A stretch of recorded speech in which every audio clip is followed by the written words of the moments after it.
IPA. Is it Jackson Hastings one? The next one is Quinsy. Quincy's definitely a disease and an ailment. I know this because a lad that works with me had it last year. All right. Yeah. Does he go to a medieval doctor? No. Because it's tonsillitis. Yeah, it's like extreme tonsillitis. All right, okay. Yeah. He didn't have leeches on him as a treatment. And then finally, I had to go for this one. It's ginger beard. It's certainly not an ailment because it's incredibly sexy. Incredibly sexy. I mean, we saw that from Leigh and Farrell at the weekend. I'm going to say ale because why would you not want to marvel in a ginger beard? You're right. It is. So you've definitely won your tins. So well, I was well done. 6. I got 5 and 2 halves. I'm proud of you. Proud of you. I wouldn't have got that, but I did expect you to do well with that one. To be fair, the last one's not really a quiz. It was just more of a. It themed around recurring problems with a semi, and I just. So a counselling session then. Yeah. So I was just listing things that might. Cat needs my help. So I was listing things that might. Work as an aphrodisiac if you were struggling with a recurring problem with a semi, and if there was any that you didn't think were an aphrodisiac out of these. So the list is the oysters. I've heard they are, but it's incredibly gross. I don't get it. Yeah, chilies. No, aren't they what women have to make babies come? I can give you the full list, and then you can. Oh, sorry, go on. Yeah. So it's oysters, chilies, honey, watermelon, or the Starbucks at Windle Island in St Helens. I don't think chili or what was the one you said after chili? Honey. I don't think chili or honey, but I'd go the rest are. No. It's not. It's the Starbucks at Windle Island does not help you with a semi, which is where all the Saints players go after training. I'm with you now. but yeah. So yeah, oysters, chilies, honey, and watermelon apparently do the business. I just assumed there's a load of slags at Starbucks. No. I thought I'd take my opportunity to have a pop at Saints. It doesn't happen very often. So. Thank you very much. There you go. You have the beer. That's delightful. I will enjoy those. So now the floor is yours as well to do your recommendations. But I think what I wanted to catch up on you on before we finish up is how are things going coaching the Newton Storm? They're going okay actually. It's been sorry, it's off there. There's not a sea lion in here. It's going pretty well. It's another aphrodisiac. Yeah. We've got the under 11s now. So obviously I've had them since under 7s. So they're growing up. Some of them are as big as me now. So it's incredible to see them all grow up. So at under 11s, that's full 13 aside now, isn't it? After the summer holidays, it is. Right, okay. So when they go to high school, we play transition rules, which is under 13 aside. Sorry, 13 aside and on a full size pitch. Yeah. So the kicking stuff's coming now though already and stuff. So kicking, in-game kicking, no fly kicking, but you can kick in game, and you can obviously you take conversions. Yeah. That's been from last year too, but last year every try was a kick in front of the sticks. Now it's you go just to the left and just to the right if you don't go only under the sticks and what have you. So we've got proper referees as well and things like that. So it's just getting more and more like proper rugby league.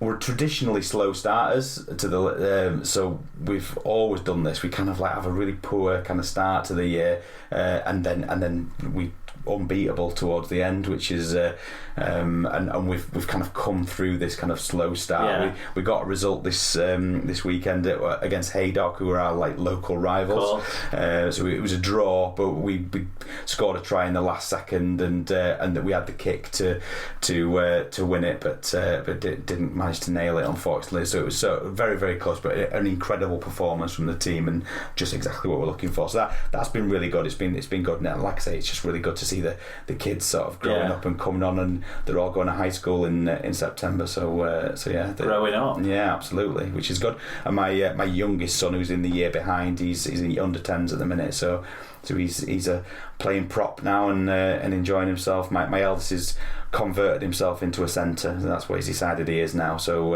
yeah. Well, they have a bit more proper positions, and that'll only kick on when they're 13 aside. He'll have to figure out if he's a centre or a second row, I guess. Yeah, well, that's it. I think that's where we're going to go that's where we're going to go with him. Yeah, second right side is second row. So yeah, that'd be good. I'm still enjoying it, which is great. That's awesome. That's good, and good to hear the lads are still enjoying it as well. Yeah. What about your recommendations? So recommendations, I've got a couple. So the first one, and it's sort of based on something that you spoke about a couple of weeks ago, because you'd mentioned it felt like you were following me around a couple of weeks ago, because you'd said that you'd been on Crosby Beach on the Saturday, which I'd been on Crosby Beach on the Saturday, and then you talked about tri-tag rugby at St Peter's School in Orrell, and I'd just done it for the first time the day before. So right. But I've just started playing the tri-tag rugby. I know is it Mike Webb that put the recommend. So I'm gonna have to. I'm in the gotta tag 'em all team. So yeah, if you can find me and come and say hi, that'd be great. But yes, I've really enjoyed it. I've only played a few games so far, but and I'm shit. I'm really shit at it. I gave away 3 penalties for putting my shoulder in on the last game. I've not quite grasped. That is time. Yeah. But it's really fast, but it's really fun. Obviously, it doesn't hurt because you're not getting smashed, and it's good fitness, and it's really, there's girls and boys playing at the same time, in the same teams. It's really sort of it's just a great sort of atmosphere and like a really nice environment to play. So I'm enjoying that, and I recommend anybody. I know Tim G plays it, doesn't he? Yeah, he does. There's various competitions around the country, but I would definitely recommend that.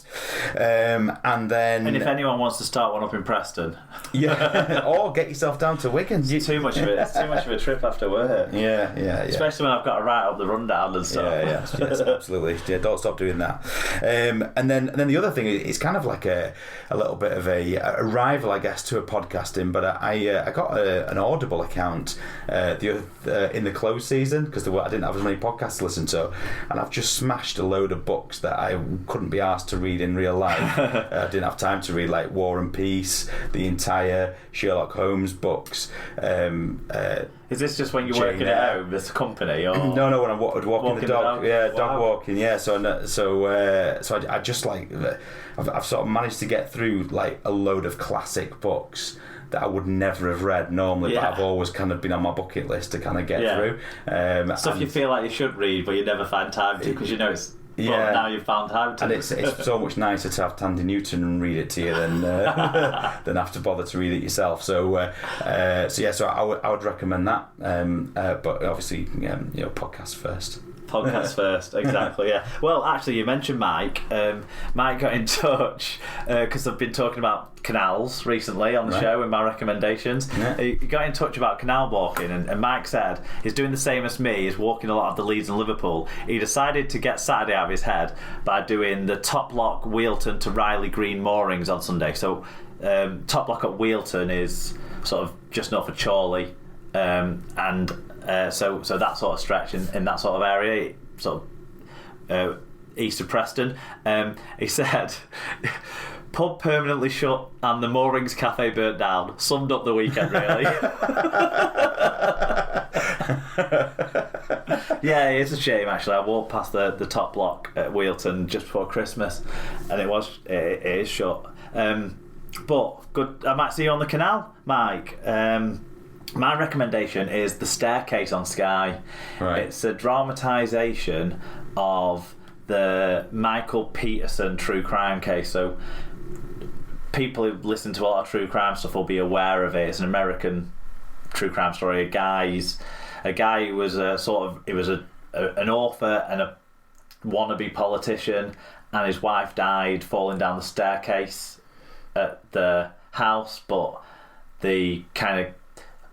it's always been a bit, did he kill her or did she bang her head falling down the stairs kind of storyline, and this is like a dramatisation of it. It seems like it's based on the documentary, which comes heavily from his point of view rather than her family's point of view, I guess. But yeah, it's good. It's a good watch. Colin Firth's in it, and yeah, we've been enjoying that. All right, cool. Well, what era was that? Did that happen then? It happened in 2001. Oh, so is he still alive then? Yeah. And walking free. He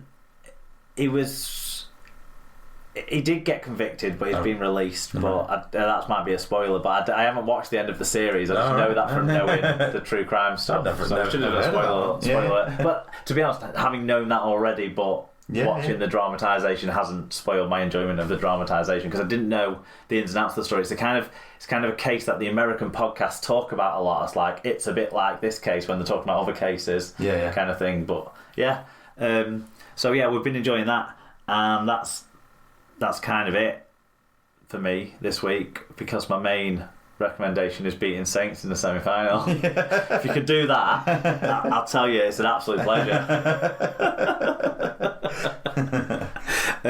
Right, well, I can't remember who's on the show next week, and I'd have to get up a spreadsheet, and I'm not going to, but we're back next week, so please get in touch with your views on the IMG news, anything more that comes out about that, obviously the matches that are going to happen over the weekend as well.